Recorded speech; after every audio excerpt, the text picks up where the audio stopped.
আল্লাহ রাব্বুল আলামিন সূরা ইউসুফের 54 নম্বর আয়াতে ইরশাদ ফরমান, ওয়াকালাল মালিকু উতুনি বি। মিশরের যিনি বাদশা ছিলেন রাইয়ান ইবনে ওয়ালিদ, উনি বলতেছেন, কাকে বলতেছেন? বাদশাকে যিনি পানি পান করাইতেন। উনি তো গিয়েছিলেন স্বপ্নের ব্যাখ্যার জন্য। বাদশা যে স্বপ্ন দেখেছিলেন, এই স্বপ্নের ব্যাখ্যা জানার জন্য জেলখানায় গিয়েছিলেন কে? যিনি বাদশাকে পানি পান করাইতেন। এরপরে সুন্দর স্বপ্নের ব্যাখ্যা নিয়ে আসলেন। বাদশা খুশি হয়ে গেলেন। খুশি হয়ে বলতেছেন, এত ভালো একটা মানুষ, সে জেলখানায় আছে, সে তো মাজলুম। সুতরাং ওয়াকালাল মালিকু, মিশরের বাদশা রাইয়ান ইবনে ওয়ালিদ বললেন, ইতুনি বিহি, তোমরা কি করো, ওই ইউসুফকে আমার কাছে নিয়ে আসো।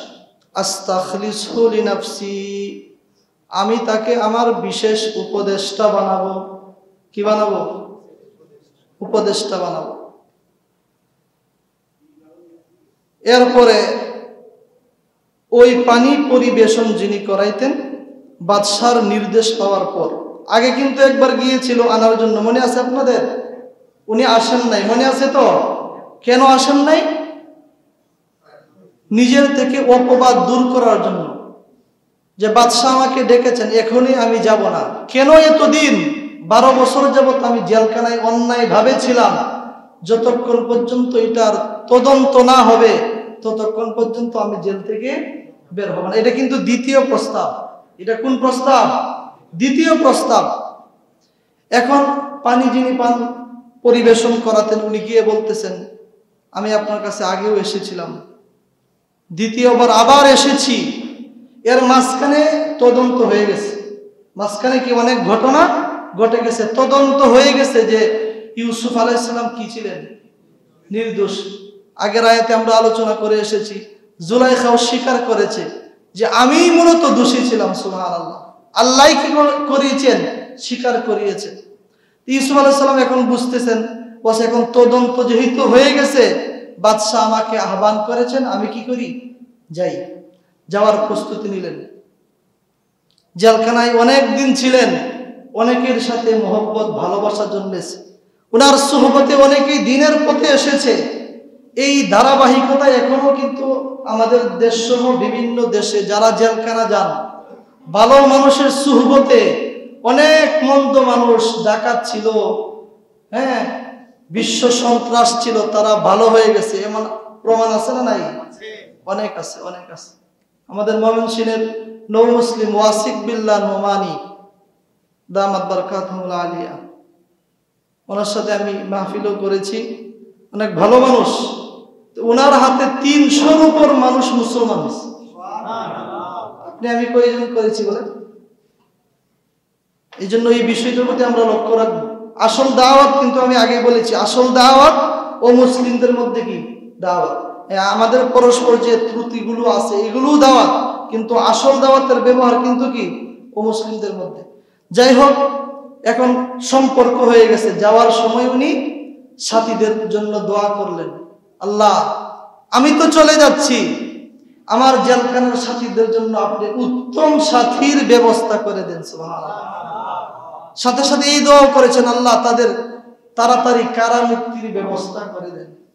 এই যে আমাদের দেশের অবস্থা, বছরকে বছর জেলখানার মধ্যে হাজারকে হাজার মানুষকে রাখা হয়, এদেরকে কমপক্ষে ডাল ভাত হলে তো দেওয়া হয় নাকি? এটা কোথায় থেকে যাচ্ছে বলেন? জনগণের টাকা থেকে যাচ্ছে। এটার শরঈ কোনো সমাধান নয়। শরঈ সমাধান 3 মাসের ভিতরে সমাধান দিতে হবে। উনি যদি প্রকৃতপক্ষে দোষী হন, উনি যদি হত্যার অপরাধ করে থাকেন, তাকে কি করেন? তাকে হত্যা করেন। অন্যথায় তাকে মুক্তির ব্যবস্থা করে 3 মাসের ভিতরেই তাকে পাঠিয়ে দেন। কিন্তু আমাদের অবস্থাটা কি? এমন ইতিহাসও আছে, 1 মাস নয়, 2 মাস নয়, 1 বছর নয়, 30 বছর 40 বছর যাবত উনি কি করতেছেন? জেল কাটতেছেন। তাহলে এই জিনিসটা আমরা বুঝতে পারলাম তো, এটা কি নয়, শরীয়ত সমর্থন এটা করে না। এই জন্য উনি দোয়া করেছেন, যারা জেলখানায় আছেন, আল্লাহ ওনাদেরকে কি করেন? মুক্তির ব্যবস্থা করে দেন। আশ্চর্যের বিষয় হচ্ছে যাওয়ার সময় উনি জেলখানার দরজায় একটা ইবারত লিখে গেছেন, একটা বাক্য লিখে গেছেন। বাক্যটা অনেক সুন্দর। কি লিখে গেছেন? জেলখানা সম্পর্কে উনি কি করছেন? লিখে গেছেন, মানাজিলুল বালওয়া কুবুরুল আহইয়া শামাতাতুল আদা তাজরিবাতুল আসদিকা। হযরত ইউসুফ আলাইহিস সালাম যখন চলে যাচ্ছেন, বাদশার কাছে চলে যাচ্ছেন, যাওয়ার সময় জেলখানায় উনি একটা বাক্য লিখে গেলেন, যার মধ্যে 4টা জিনিস ছিল। কয়টা জিনিস বলেন? 1 নম্বরে উনি বলেছেন জেলখানা সম্পর্কে, মানাজিলুল বালওয়া, জেলখানা হচ্ছে একটা মুসিবতের ঘর। কিসের ঘর? মুসিবতের ঘর। স্বাধীনভাবে থাকা যায় না, স্বাধীনভাবে চলা যায় না, স্বাধীনভাবে ইবাদত বন্দেগীও ভালোভাবে করা যায় না। কুবুরুল আহইয়া, দ্বিতীয় পর্যায়ে উনি বলতেছেন জেলখানা হচ্ছে জীবিত মানুষের একটা কবর। কথা ঠিক কিনা বলেন? জীবিত মানুষের কবর জেলখানা। কথা ঠিক আছে কিনা নাই? এই জন্য জেলখানায় গিয়ে অনেক মানুষের হেদায়েত হয় যে কেমন যেন আমি কবরে আসছি। কোথায় আছি? আমার আত্মীয় স্বজন আছে কিন্তু তাদের সাথে আমার সাক্ষাৎ নাই, যোগাযোগ নাই। এই জন্য জেলখানা যাওয়া কিন্তু নবীদের সুন্নত। কাদের সুন্নত বলেন? ইউসুফ আলাইহিস সালাম গিয়েছেন। আমাদের বিশ্বনবী মুহাম্মদুর রাসূলুল্লাহ সাল্লাল্লাহু আলাইহি ওয়াসাল্লাম কয় বছর ছিলেন? 3 বছর ছিলেন জেলখানায়। জন্য অনেক উলামায়ে কেরামও যারা জানে, এটাও তাদের জন্য কি ভাগ্য। ওই জায়গায় গিয়ে কিন্তু এক হিসাবে আমলের সুযোগ হয়। কথা ঠিক কিনা বলেন? কোনো টেনশন নাই, সারাদিন কি ইবাদত ইবাদত। এই যে মামুনুল হক সাহেব আপনারা শুনেছেন, এমন দিনও গেছে প্রতিদিন 1 খতম দিয়েছেন। সুবহানাল্লাহ। অন্য কোনো টেনশন নাই। তো 2-4 বছর যদি থাকা যায়, কারণ ওনারা ব্যস্ত মানুষ, প্রতিদিন মাহফিলে যেতে হয়। বস জেলখানায় 3 বছর ছিলেন, টেনশন মুক্ত ভাবে আল্লাহকে পাওয়ার অনেক একটা সহজ ব্যবস্থা হয়ে গেছে। সুবহানাল্লাহ। এক হিসাবে লাভও আছে, অন্য হিসাবে জাতি তাদের থেকে ইস্তেফাদা, উপকৃত হওয়া থেকে জাতি কি ছিল? বঞ্চিত ছিল অনেকদিন পর্যন্ত।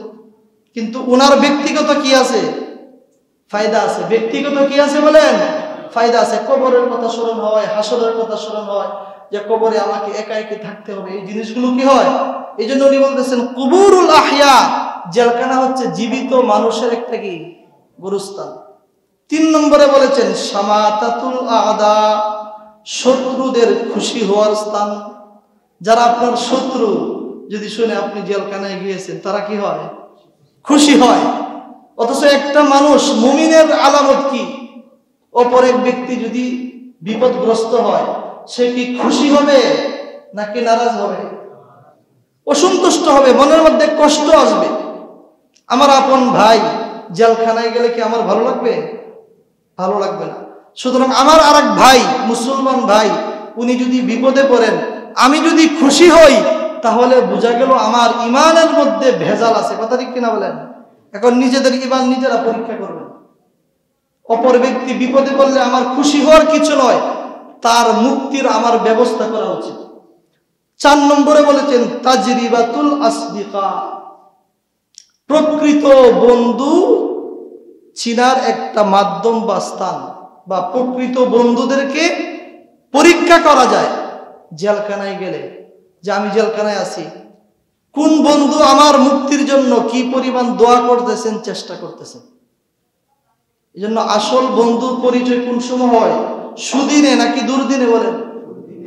কিন্তু আমাদের খাসলতটা হচ্ছে সুদিন বস আমার পিছনে লোক আছে, অভাব নাই, কিন্তু দুর্দিন এখন আমার কাছে কেউ নাই।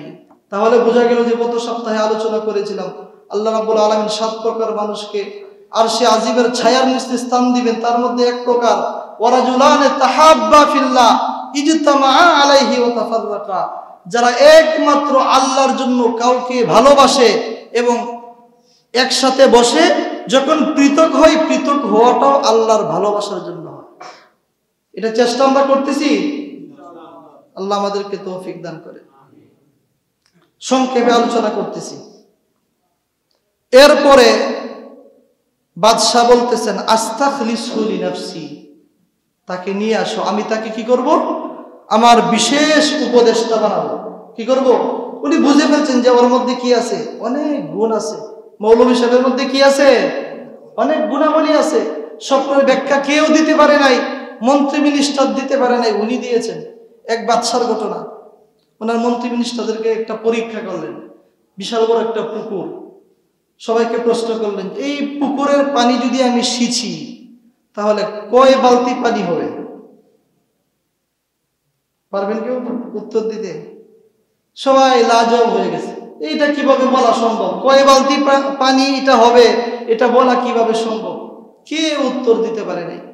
রাস্তাতে একজন মৌলভী সাহেব যাচ্ছেন, বাদশাহ ওনাকে ডাকলেন, জিজ্ঞাসা করলেন মৌলভী সাহেব এই যে পুকুর, আমি যদি এটা সিঁচি কয় বালতি পানি হলে এটাকে সিঁচা যাবে?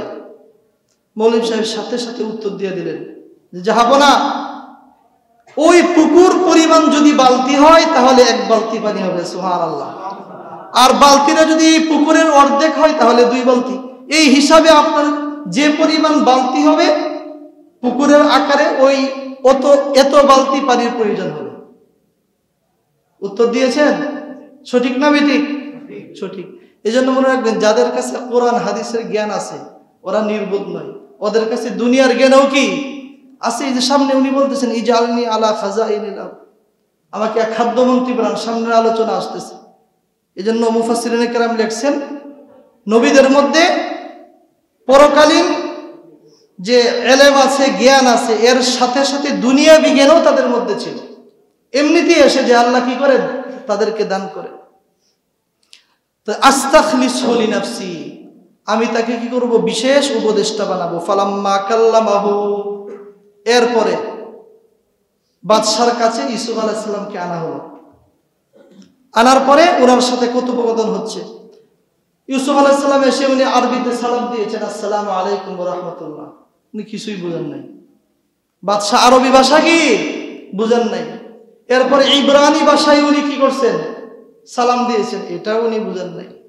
এরপরে ফালাম্মা কাল্লামাহু, আগে কিন্তু দূরে ওনার সাথে মাধ্যমে উনি জেনেছেন, স্বপ্নের ব্যাখ্যা দিয়েছে।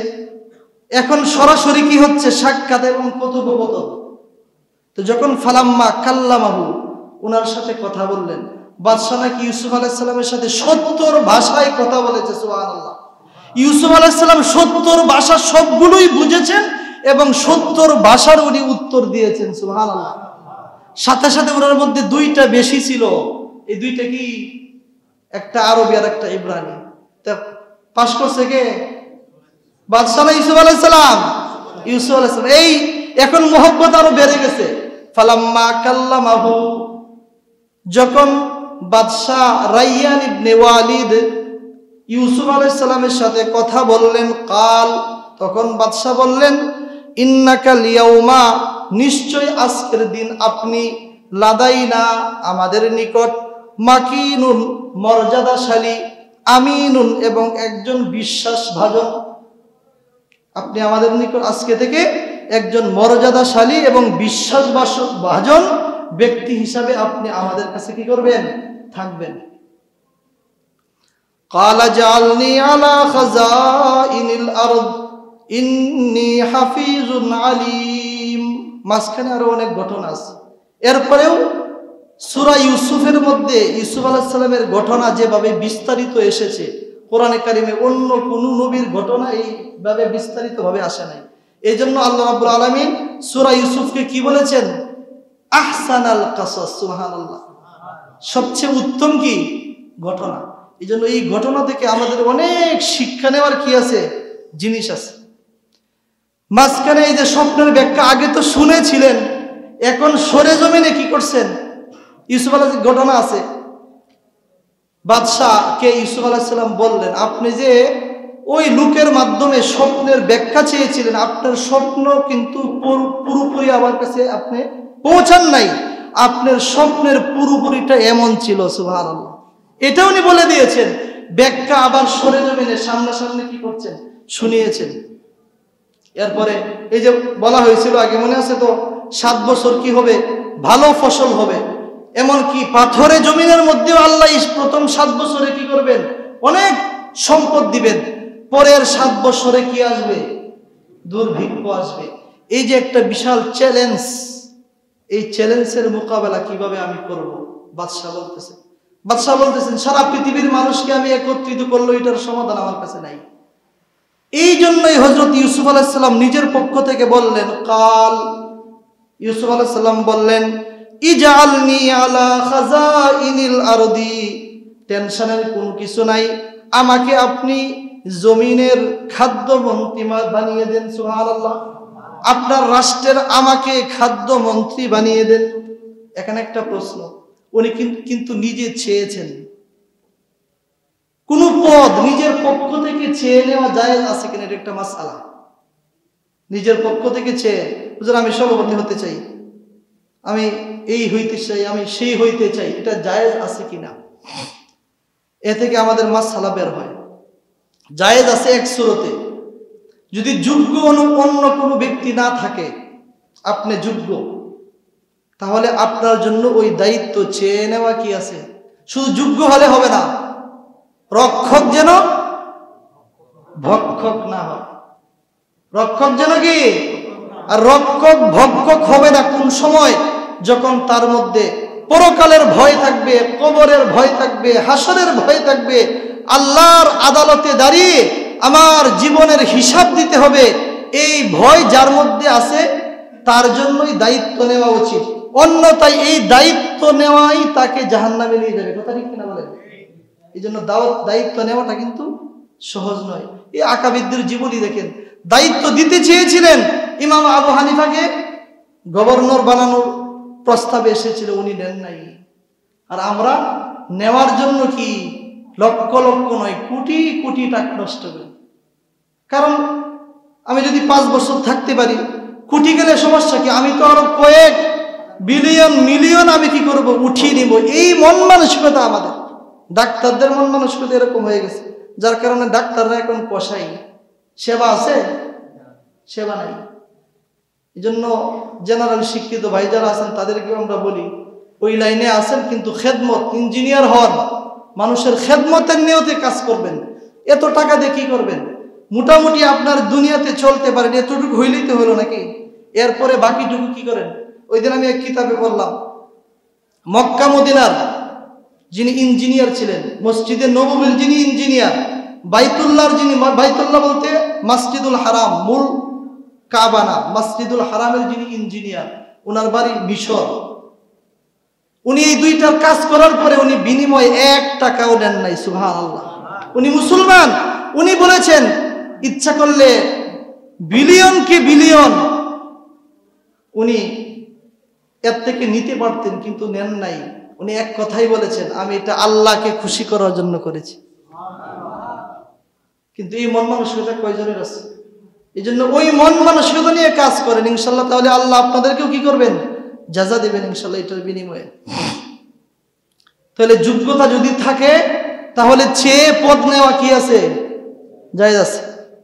কিন্তু হাদিসের মধ্যে আসছে ইউসুফ আলাইহিস সালাম এখানে যদি মন্ত্রিত্ব নিজের পক্ষ থেকে না চাইতেন, তাহলেও আল্লাহর ফয়সালা ছিল যে অবশ্যই উনি তাকে মন্ত্রিত্ব দিতেন। সুবহানাল্লাহ। কিন্তু যেহেতু চেয়েছেন, এই জন্য 1 বছর দেরি হয়েছে।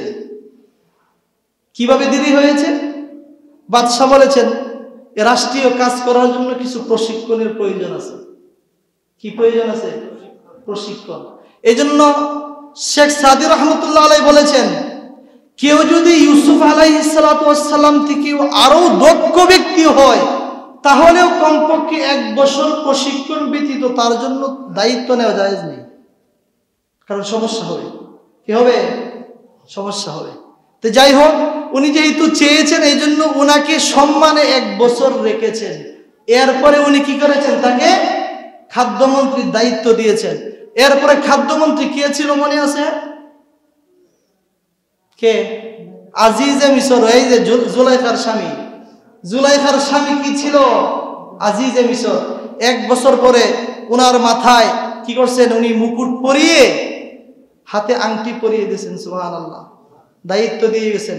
সামনের আয়াতে আসতেছে, ওই সময় থেকে মূলত রাষ্ট্রপ্রধান ইউসুফ আলাইহিস সালামই ছিলেন। সুবহানাল্লাহ।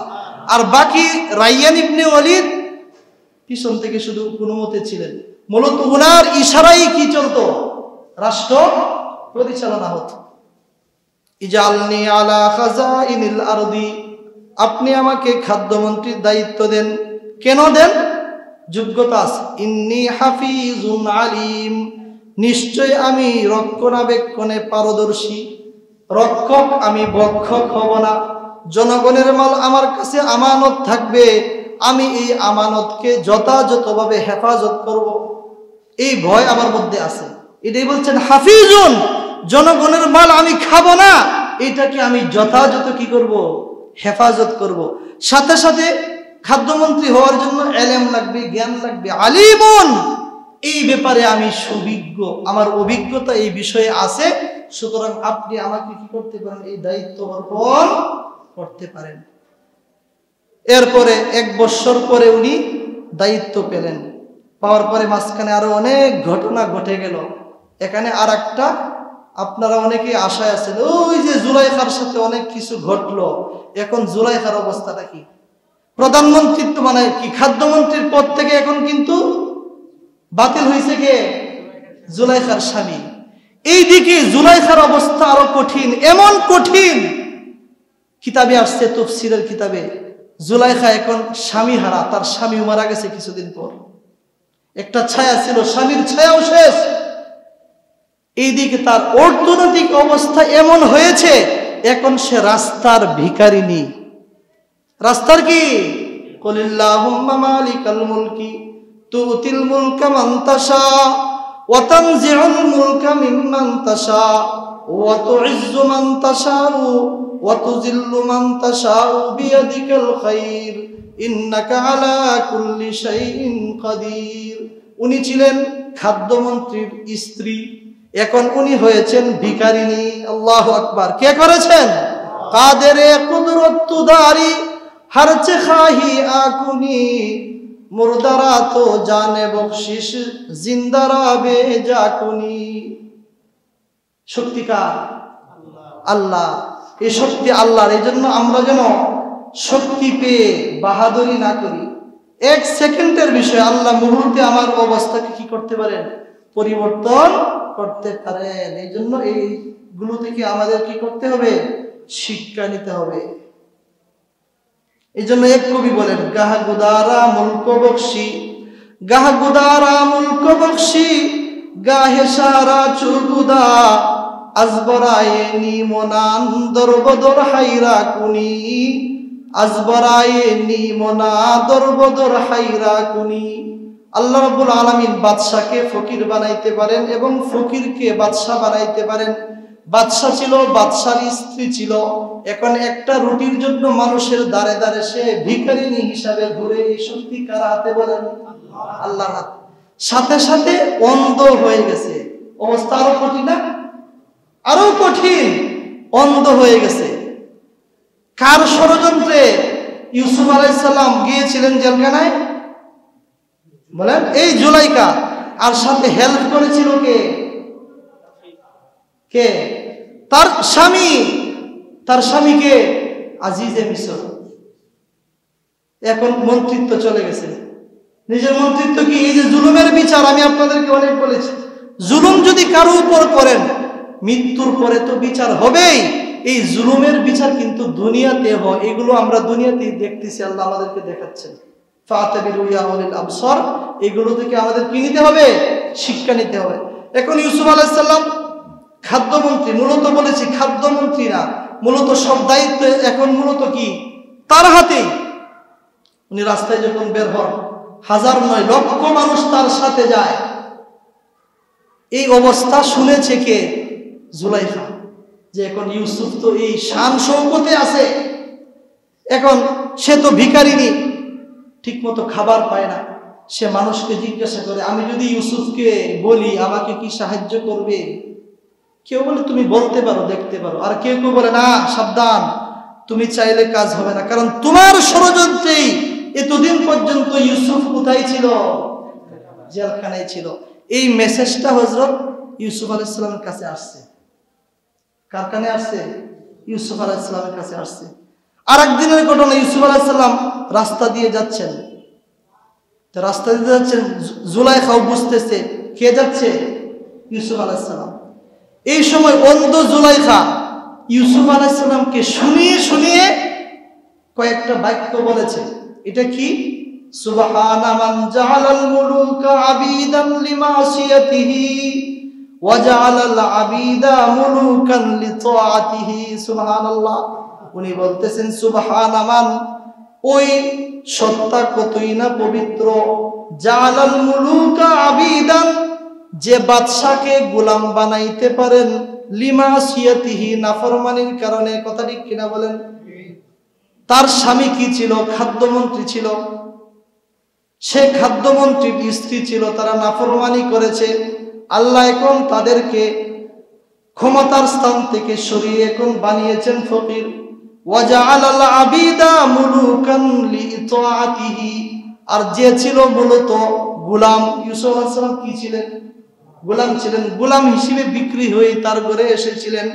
ওয়াজআলাল আবিদা, এবং আল্লাহ রাব্বুল আলামিন গোলামকে বানাইতে পারেন মুলুকান, বাদশা, লিতাআতিহি, তার আনুগত্যের কারণে। সুবহানাল্লাহ। এই বাক্য উনি বললেন।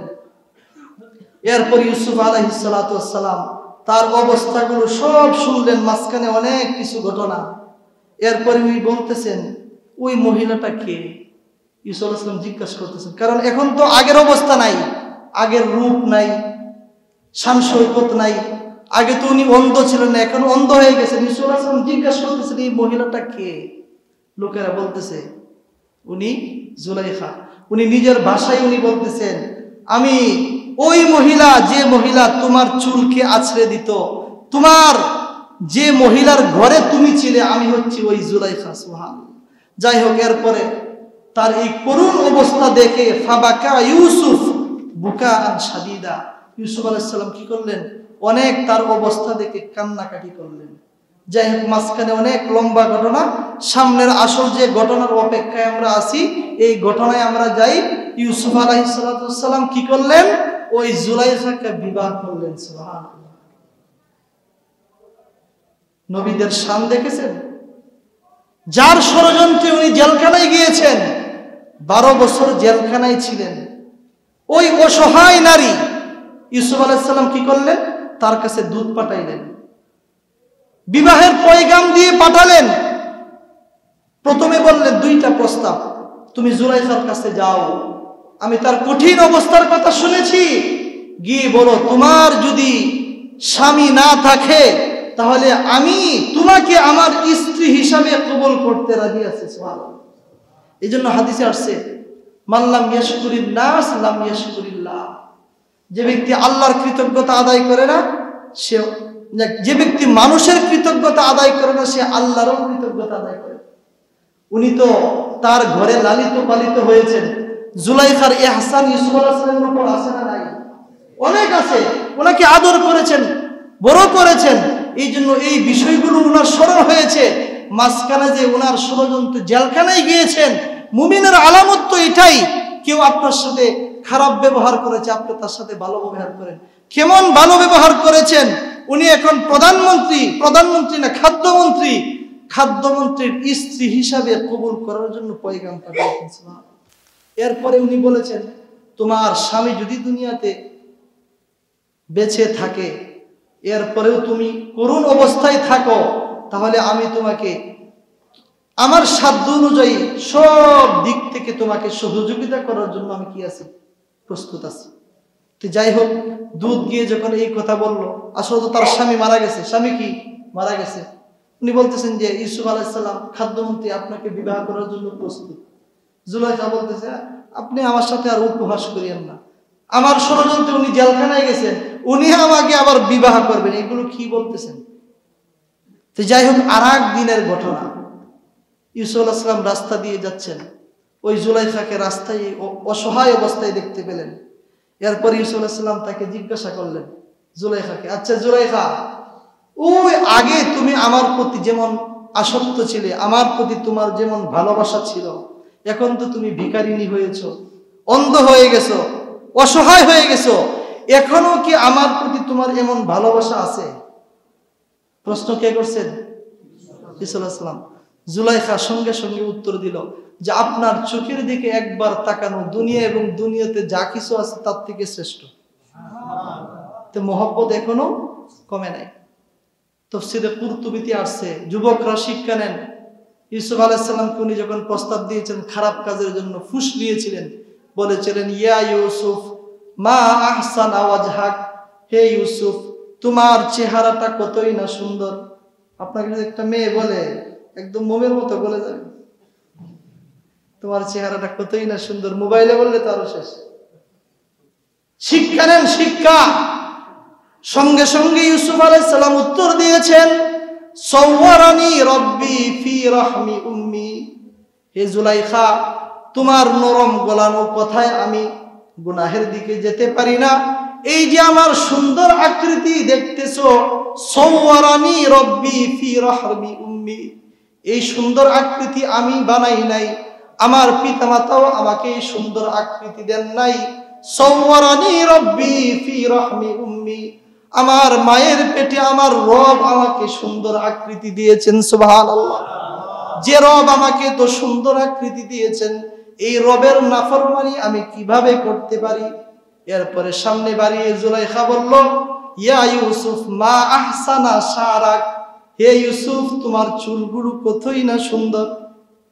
ইউসুফ আলাইহিস সালাম এরপরেও নরম হন নাই, সঙ্গে সঙ্গে উনি উত্তর দিলেন আউয়ালু শাইইন ইয়াবলা বিন্নি ফি কবরি, তুমি আমাকে আমার চুলের সৌন্দর্য দেখিয়ে আমাকে গুনাহের দিকে তুমি ধাবিত করতে চাচ্ছ।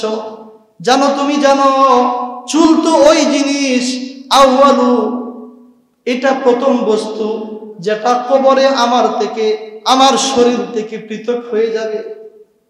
সর্বপ্রথম চুলগুলো পচে কি হবে? আপনার শরীর থেকে পৃথক হবে এই চুল।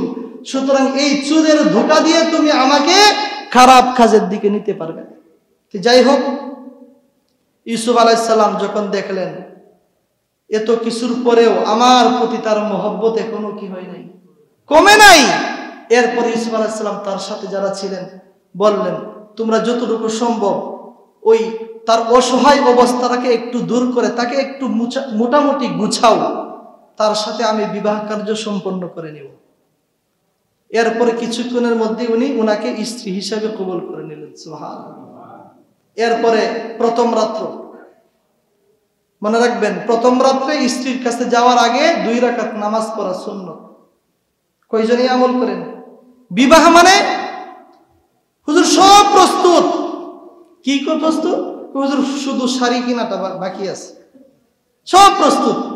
আরে আপনি বিবাহ বলতে এটা বুঝলেন? আপনার কাছে নতুন একটা মানুষ আসতেছে, আপনার জীবনে একটা নতুন দায়িত্ব, নতুন একটা জীবনে আপনি পদার্পণ করতেছেন। হুজুরের কাছে কোনোদিন গিয়েছিলেন যে এই বিবাহের জীবনে আমার উপর কি স্বামীর স্ত্রীর হক, স্ত্রীর উপর আমার কি হক, এইগুলো জানা উচিত ছিল। এইগুলোর কোনো টেনশন নাই। গরু কয়টা জবাই করবেন, গরু জবাই করার পরে টেবিল নিয়ে বসবেন, এখানে একটা ব্যবসা করবেন, এই ধান্দায় আছেন। কথা ঠিক কিনা বলেন? এই ধান্দা ছেড়ে দিবেন। অলিমা করেন যদি সাধ্য থাকে, কিন্তু অলিমা করেই আপনি টেবিল নিয়ে বসবেন ব্যবসা করার জন্য, এটা আপনাকে কে শিক্ষা দিল? জায়েজ নাই, হারাম ফতোয়া দিলাম আমি।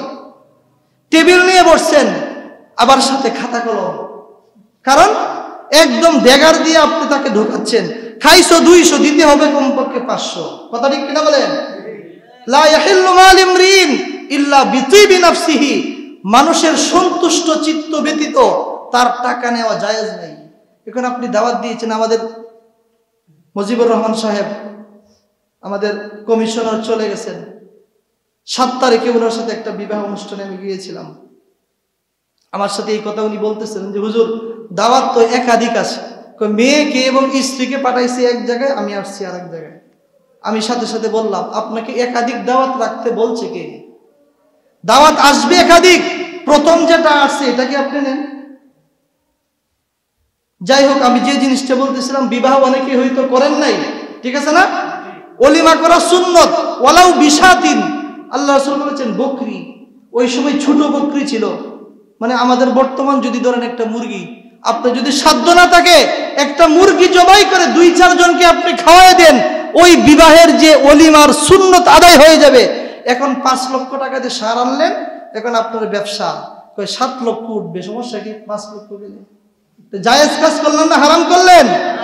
যে বিবাহের শুরুতেই গান বাদ্য করলেন, এই খাওয়ানোর মধ্যে হারাম করলেন, সুতরাং আপনার গর্ভ থেকে, স্ত্রীর গর্ভ থেকে নেক্সট সন্তানের আশাটা করবেন কিভাবে বলেন?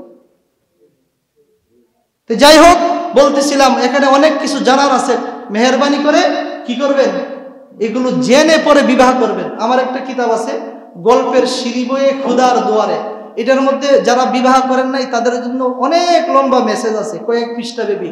আপনার কি করণীয় বর্জনীয় এগুলো পড়ার চেষ্টা করবেন, এরপরে বিবাহ শাদী করবেন।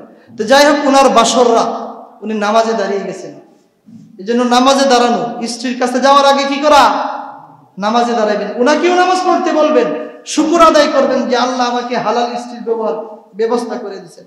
নামাজে দাঁড়িয়ে এরপরে উনি মুনাজাত করেছেন। কি মুনাজাত করছেন? যে হে আল্লাহ, এই জুলাইখার ঘরে তো আমি অনেকদিন ছিলাম, আজকে সে অসহায় অবস্থায় আমার ঘরে এসেছে। এখন তো তার যৌবন নাই, যৌবন আছে, বৃদ্ধা হয়ে গেছে, তার লাবণ্যতা শেষ হয়ে গেছে, অন্ধ হয়ে গেছে। এখন যে সে আমার স্ত্রী হয়েছে, তার মনটার মধ্যে কষ্ট। কথা ঠিক কিনা বলেন? মনের মধ্যে কি? দেখেন নবীদের দৃষ্টিভঙ্গি। আমরা হইলে কি করতাম? যে আল্লাহ আমার স্ত্রী হয়েছে, আরে সুন্দর করে দেন, না হলে তো তার দিকে তাকাইলে আমার ভালো লাগবে না। দৃষ্টিভঙ্গি পরিবর্তন করেন। আমি আপনাদেরকে আগেও বলেছি, বউ দেখতে যান, কিন্তু বউ দেখতে যাওয়ার ক্ষেত্রে আমাদের দৃষ্টিভঙ্গি উল্টা। আমাদের বাংলাদেশের সবচেয়ে বড় আলেম কে?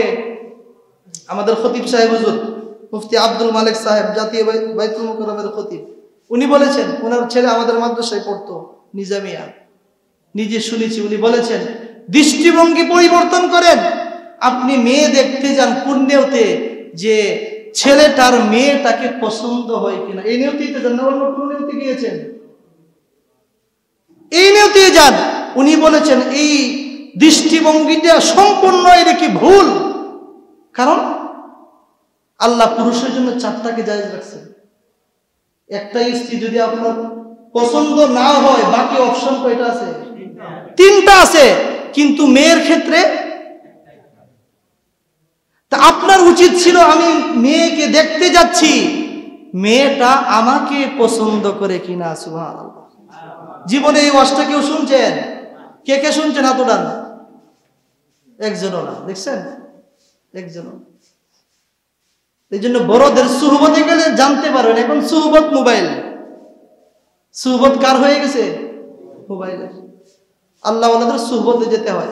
ইউসুফ আলাইহিস সালাম দোয়া করেছেন, আল্লাহ ওই আগের তার যে অবস্থা ছিল, লাবণ্যতা ছিল, যৌবন সে ছিল, অবস্থায় ছিল, তার চক্ষুগুলো ভালো ছিল, মেহেরবানি করে তার মনে যেন কষ্ট না থাকে, আপনি তাকে তার আগের অবস্থায় ফিরিয়ে দেন। সুবহানাল্লাহ।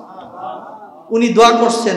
দোয়া করার পরে আল্লাহ রাব্বুল আলামিন ওই যে অবস্থায় জুলাইখা ইউসুফ আলাইহিস সালামকে ফুসলিয়েছিল, তার যৌবন ছিল, আল্লাহ রাব্বুল আলামিন তাকে ওই অবস্থায় ফিরিয়ে দিয়েছেন। সুবহানাল্লাহ। এরপরে আশ্চর্য জিনিস দেখেন, ওই সময় কিন্তু সে আল্লাহকে চিনত না। যখন সে ইউসুফ আলাইহিস সালামকে খারাপ কাজের দিকে ধাবিত করতে চেয়েছিল, ওই সময় সে কি আল্লাহকে চিনেছিল? চিনে নাই। এখন বিবাহ শাদী হয়ে গেছে, এখন ইউসুফ আলাইহিস সালাম তার দিকে আকৃষ্ট, কিন্তু জুলাইখা অনীহা ভাব। আল্লাহু আকবার বলেন। কাণ্ডটা দেখছেন? সে একটা অসহায় মানুষ, ভিখারিনী ছিল, তার যৌবন চলে গিয়েছিল, অন্ধ হয়ে গিয়েছিল, এখন খাদ্যমন্ত্রীর স্ত্রী হয়েছে, নবীর স্ত্রী হয়েছে, সম্মানের স্থানে এসেছে। এখন ইউসুফ আলাইহিস সালাম তার দিকে ধাবিত, কিন্তু তার অনীহা ভাব। কি ভাব?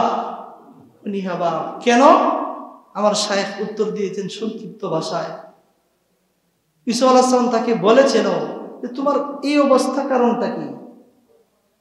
উনি উত্তর দিয়েছেন, হে আমার স্বামী, আমি আগে যখন আপনাকে খারাপ কাজের দিকে ফুসলিয়েছিলাম, ওই সময় আমি আল্লাহকে চিনি নাই। আল্লাহর মধ্যে যে কত শান্তি, আল্লাহকে ডাকার মধ্যে যে কত শান্তি, এই শান্তি তো আমি পাই নাই। এখন আপনার সুহবতে আসার পরে আমি আল্লাহকে চিনেছি, যার কারণে আপনার প্রতি আমার আগের যে আকর্ষণ ছিল এই আকর্ষণ কমে আল্লাহর প্রতি আমার আকর্ষণ বেড়ে গেছে। সুবহানাল্লাহ।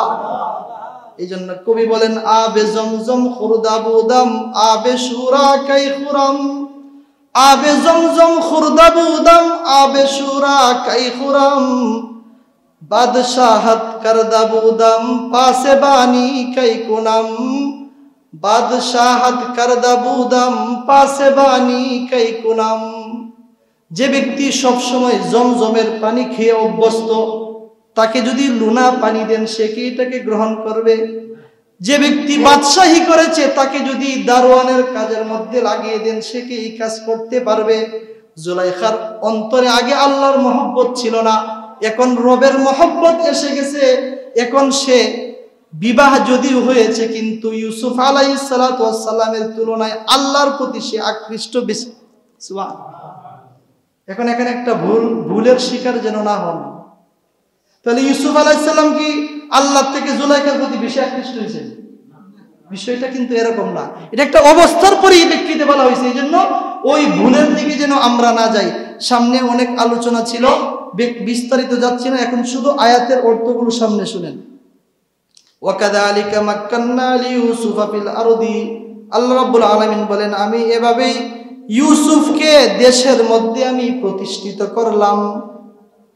ইয়াতাবাওয়াউ মিনহা হাইসু ইয়াশা, ইউসুফ আলাইহিস সালাম দেশের যেখানে ইচ্ছা সেখানে অবস্থান করতে পারতেন। আমি আগেই বলেছি মূলত এখন কেমন যেন উনি প্রধানমন্ত্রী, ক্ষমতা এখন মূলত কার হাতে?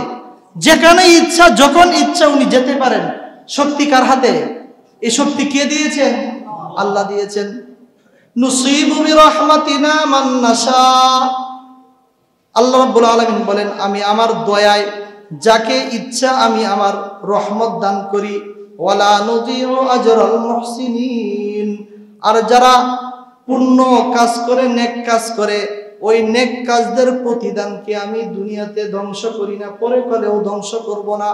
ওয়ালা আজরুল আখিরাতি খাইর।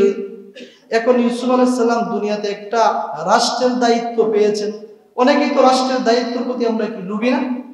এই জন্য এই রুকুর শেষে আল্লাহ রাব্বুল আলামিন কেউ যেন দুনিয়ার ক্ষমতার প্রতি লুবি না হন, আকৃষ্ট না হন, কারণ দুনিয়ার ক্ষমতা চিরস্থায়ী নয়।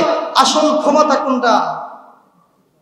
মৃত্যুর পরে। এই জন্য আমি গত শুক্রবারে আপনাদেরকে বলেছি উলামায়ে কেরাম জানেন, আমরাও জানি যে আমরা সরকারি চাকরি পাবো না, আমাদের সন্তানরাও পাবে না। মাদ্রাসায় দিয়েছি, এরপরেও মাদ্রাসায় দিচ্ছি কেন? কোন রাজত্বের আশায়? মৃত্যুর পরের যে রাজত্ব যার শুরু আছে শেষ নাই, ওই রাজত্বের আশায় কিন্তু আমরা ওই লাইনে আছি। এই জন্য শেষ আয়াতে আল্লাহ বলতেছেন ওয়ালা আজরুল আখিরাতি খাইর, নিশ্চয়ই পরকালের সওয়াব বা প্রতিদান সবচেয়ে উত্তম। কাদের জন্য? লিল্লাযিনা আমানু, যারা ঈমান এনেছে। যাদের ঈমান নাই তাদের কি পরকালের কোনো প্রতিদান আছে? নাই। ওয়া কানু ইয়াত্তাকুন, সাথে সাথে প্রতিদান পাওয়ার জন্য একটা শর্ত করেছেন, যারা মুত্তাকি।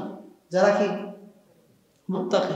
মুত্তাকি মানে গুনাহমুক্ত জীবন গঠন করে। চার জিনিস: আল খাউফু মিনাল জালিল, আল্লাহকে ভয় করা, ওয়াল আমালু বিত তানজিল, কোরআন অনুযায়ী জীবন যাপন করা, ওয়াল কানাআতু বিল কালিল, অল্পে তুষ্টির গুণ অর্জন করা, ওয়াল ইস্তিদাদু বিয়াউমির রাহিল, মৃত্যুর পূর্বে মৃত্যুর সামানা তৈরি করা। এই চার জিনিস যার মধ্যে আসে, হযরত আলী কাররামাল্লাহু ওয়াজহু বলেছেন উনাকে বলা হয় মুত্তাকি।